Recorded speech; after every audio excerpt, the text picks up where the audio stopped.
Detectives, investigators, and forensic experts dedicate their lives to cracking and solving cases, whether they're recent or cold.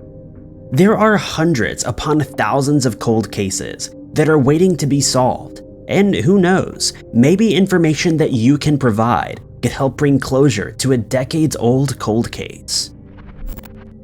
Number 5. In March of 1996, 20-year-old Karina Holmer left her home in Sweden, headed for Boston, USA, on what she believed to be the trip of a lifetime. Little did Karina know that just weeks later, her dream trip would be cut short, and she would become the center of one of Boston's strangest unsolved cases. Earlier that year, Karina had won $1,500 on the lottery, and with the money burning a hole in her pocket, she decided to buy a ticket to the US. Karina also planned to get a job during her trip, even though she never obtained a work visa or permit. Despite not having the necessary paperwork, the Rapp family welcomed Karina into their home with open arms, and described her as having a sunny personality and kind nature. The Rapps left Karina to run the household during the week, giving her the weekends off to explore Boston. When she wasn't at work, Karina enjoyed partying and made good friends with other foreigners in the area. March 21st, 1996 started out like any other night out for Karina and her group of friends. The girls piled into a nightclub and enjoyed drinks while dancing the night away. As Karina was only 20 years old at the time, she had used a fake ID to gain entry into the nightclub and to buy drinks. As the evening went on, Karina became more and more intoxicated, and eventually became separated from her friends. At this point, Karina was incredibly intoxicated and was asked to leave by the bouncers. Karina obliged and left the nightclub without her friends. At around 3 a.m., clubgoers witnessed seeing Karina walking while others state that she was in a car. This would be the last time that Karina was ever seen alive again. It wasn't until June 23, 1996, that Karina's friends, her employers, and the community of Boston learned what had happened to her. On the 23rd of June, the top half of Karina's body was found among bin bags in a dumpster. There was little forensic evidence, save for a partial fingerprint on one of the bin bags. In the weeks before her body was discovered, she'd written a letter to a friend back home, saying something terrible happened, and told the friend that she constantly felt stressed and homesick. Karina was due to return home in August of 1996, telling her family that she was ready to leave. Over 25 years later, Karina's case remains cold, and investigators are left wondering, where is the other half of her? If you have any information, you're asked to contact the Boston Police at 617-343-4500. Number 4. Since the passing of her beloved husband, 93-year-old Emma Wenall had been taking life one day at a time. Emma had 5 children, along with 7 grandchildren, who always kept her on her toes and were always there to help her. As she had gotten older, her health began to decline and her family decided to hire a carer to provide her with extra support that she needed. On May 1st, 2012, life for the Wenall family took a horrific turn when they received a call from Emma's carer. At around 8:30 a.m. that morning, the carer arrived at Emma's apartment in Moseley, Birmingham, to start work for the day. According to the carer, she heard Emma shouting for help and rushed into the flat, only to find Emma laid in bed severely injured. The carer immediately called 999, and Emma was rushed to the hospital with a fractured skull, among other injuries. When interviewed by Birmingham police, the carer told them that they'd put Emma to bed as normal before leaving the flat and locking the door.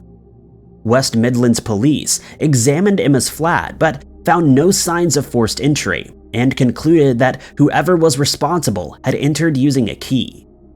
They also found that nothing appeared to be missing from the flat and ruled out robbery as a motive.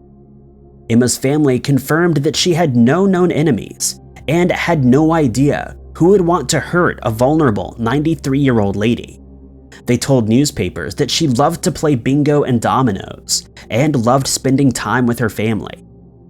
Sadly, CCTV cameras were not in operation at the time of the attack, and those in the area didn't report seeing or hearing anything suspicious. There was little forensic evidence, and West Midlands police found themselves at a dead end. Police spoke with Emma several times. However, due to her head injury, she was confused and disoriented. On May 29, 2012, Emma passed away due to complications from her injuries. Emma's family and the community of Moseley mourned her loss and vowed to find the person responsible. A 56-year-old woman and 28-year-old man, whose identities have been withheld, were arrested in connection with the crime. However, they were released days later without charge. Since 2012, Emma's case has run cold, and the West Midlands Police and Crime Stoppers are asking for help. If you have any information, you can contact Crime Stoppers anonymously at 0800-555-111. Alternatively, you could contact the West Midlands Police at 0345-113-5000. Number 3. October 27, 2006. A man came across skeletal remains while he was out searching for dogwood plants. According to the DNA Doe Project, the man was searching for the plants in a marshy area behind the Darlington nuclear plant in Bowmanville, Ontario, when he came across a skull and a femur. He immediately called the police, and within minutes, they arrived at the scene and began their investigation. Forensic investigators were able to recover a skull, a femur, and other partial remains that had been scattered across the marshy field.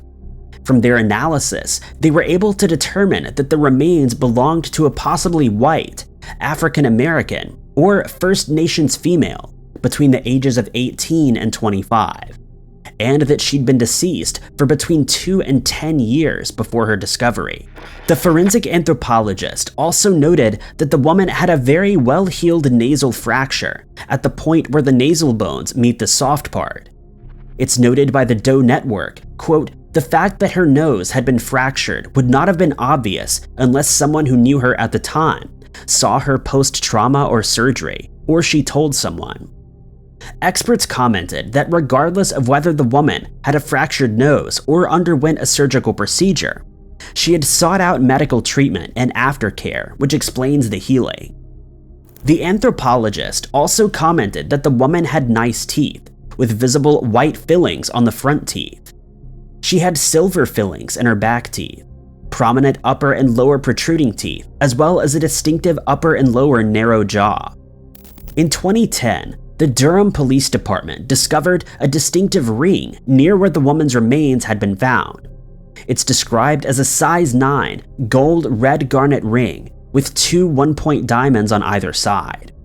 The inside of the ring is stamped with the word Burns, which was later determined to be the mark of Burns Jewelers, who operated in Oshawa between 1923 and 1994. Despite all of this information, the Durham Police Department found themselves at a dead end and were unable to identify who the remains belonged to. In absence of her true identity, the woman has been dubbed as the Bowmanville Jane Doe, and investigators are asking for the public's help in identifying her. If you have any information, you're asked to contact the Durham Police Department at 905-579-1520, quoting case number 200-602-91. Alternatively, you can contact the Ontario Missing Persons Department at 877-934-6363. Number 2. The strange disappearance of Kevin Palmer is one of just thousands of active cold cases in the UK right now. In 1999, Kevin, along with his wife and daughter, lived in Malaga, Spain, where Kevin worked as a timeshare salesman for apartments and holiday homes. Kevin had grown up in the UK and moved to Malaga in the years prior to his disappearance for work. Details about Kevin's life are few and far between, and we've been left to speculate. For reasons that are still unknown to this day, Kevin left his home in Malaga on March 12, 1999, and boarded a flight to the UK. Some newspapers report that Kevin was headed for Newcastle in the northeast of England. These claims are unsubstantiated, and it has been confirmed that Kevin landed in Gatwick Airport and headed to Titchfield, Hampshire. It's been confirmed that Kevin, along with two friends, spent the evening at the Sir Joseph Paxton pub and the Abshot Country Club. The last confirmed sighting of Kevin was at the Abshot Country Club in the early hours of March 13, 1999. Witnesses reported seeing Kevin, along with two of his friends, getting into a taxi towards Bishop's Waltham. At some point during the journey, it's alleged that Kevin and the other two men got into an altercation in the back of the taxi. According to reports, 3 men got out of the taxi, and only 2 of them got back in. Kevin was apparently left on the ground before the 2 men ordered the taxi driver to continue. Those who knew the 2 men who were with Kevin that night alleged that they returned to the scene hours later to retrieve Kevin. These witnesses never gave any more information in regards to this, and the investigation has remained cold ever since. In 2014, police began digging at the Gordon Arms in hopes of finding evidence connected to Kevin's disappearance. This dig came after a 2009 coroner's inquest that had an open verdict on Kevin's passing. Sadly, the 2014 search turned up no new evidence, and police are back to square one with their lines of inquiry. Detective Superintendent Paul Barton is now appealing to anyone with information to come forward, and told the Daily Echo, quote, "I'm really keen to trace the taxi driver from that night. I'm also appealing to anyone who knew Kevin Palmer in 1999 to come forward and speak with police. If you have any information, you're asked to contact the Hampshire Constabulary at 01962-841-534. Alternatively, you can contact Crime Stoppers at 800-555-111. Number 1. On May 3, 1975, a farmer came across the remains of a woman floating in the Nation River close to Highway 417 in Ontario. It was determined that the woman had been strangled before being thrown off the bridge and into the river.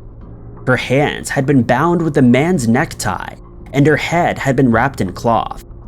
Investigators also found signs of a struggle on the Highway 417 bridge, and analysis of the woman revealed that she'd been in the water anywhere from fall of 1974 to weeks before her discovery. After cross-referencing missing person reports, the Ontario police quickly found their investigation at a dead end. In absence of her true identity, the woman became known as the Nation River Lady. And for over 46 years, her case has remained unsolved. The Nation River Lady is described as a white female between the ages of 20 and 45, with naturally dark brown hair that was dyed strawberry blonde. Her eye color is listed as unknown, and she's around 5'1" to 5'5" and 100 pounds. The Doe Network specifies that the Nation River Lady previously had her appendix removed, and her fingers and toes were painted with a bright pink or red polish. Jane Doe had extensive dental work and wore partial dentures, complete with porcelain teeth in her upper and lower jaw. The coroner also noted that Jane Doe's natural teeth were bad and required fillings. The tie that had been used to bind her wrists was discovered to be a Canadian tie that had 3 Canadian emblems on a navy blue background. After digging deeper, investigators discovered that the tie had been made in Montreal and sold throughout Quebec and eastern Ontario. After the woman's body was discovered and the Ontario police publicly appealed for information, a store clerk came forward with an interesting account. The clerk, who worked in Marmora, remembered selling a provincial necktie to a couple. They recalled that the woman matched the description of the Nation River Lady, but they were unable to pinpoint the exact date of the sale. Over 300 people have been ruled out as the Nation River Lady, And despite her case being reopened twice, her case has remained stone cold. DNA, dentals, and fingerprints are available for comparison, and anyone with information is asked to contact the Ontario Police at 705-329-6111. Alternatively, you can contact Crime Stoppers Canada at 1-800-222-8477. Thank you guys so much for watching. If you liked this video, be sure to hit that like button. Also, don't forget to subscribe and click that notification bell to keep up to date with all of our future uploads. But I've been Ty Knotts, and I'll catch you guys in the next video.